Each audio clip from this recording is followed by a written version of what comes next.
ఈ రోజు వీడియోలో మనం ధీరుభాయ్ అంబానీ యొక్క కంపెనీ అతను ఎదిగిన ప్రస్థానం గురించి మాట్లాడుకోవట్లేదు. Dhirubhai Ambani in stock markets గురించి తెలుసుకోబోతున్నాం. The original king of Indian stock market Dhirubhai Ambani versus the original villain of Indian stock market Manu Manek కోసం తెలుసుకోబోతున్నాం. Manu Manek is the head of Indian bear market. వీళ్ళందరూ కలిసి బేర్ కార్టెల్ అనే గ్రూప్ ని ఫామ్ చేశారు. వీళ్ళ మెయిన్ ఏం ఏంటంటే స్టాక్ మార్కెట్ ని కిందకు పడేసేలా చేయడం.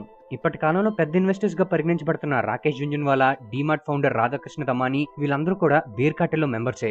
అప్పట్లో మను మానేక్ పేరు ఎంత పెద్దదంటే ఏవైతే కంపెనీస్ స్టాక్ మార్కెట్ లో లిస్ట్ అవ్వాలనుకుంటున్నాయో వాటి బోర్డ్ ఆఫ్ డైరెక్టర్స్ వచ్చి మను మానేక్ దగ్గర పర్మిషన్ తీసుకుని వాళ్ళ కంపెనీస్ ని లాంచ్ చేసేవారు. మను మానేక్ ఏ కంపెనీ లిస్ట్ అవ్వాలి, ఏ కంపెనీ లిస్ట్ అవ్వకూడదని డిసైడ్ చేసేవాడు. స్టాక్ మార్కెట్ లో జరిగిన బ్యాట్లంతా కూడా కేవలం మనీ కోసం జరిగింది కాదు. ఇదంతా ఈగోస్ కోసం జరిగింది. నేను చెప్పిందే మార్కెట్ లో జరగాలని బేర్ కార్టెల్, లేదు నువ్వు చెప్పేదేంటి నేను చెప్పిందే జరగాలని బుల్ కార్టెల్, వీళ్ళిద్దరి మధ్య జరిగిన యుద్ధమే స్టాక్ మార్కెట్ లో ఎవరు విలన్ ఎవరు హీరో అని డిసైడ్ చేయబోతుంది.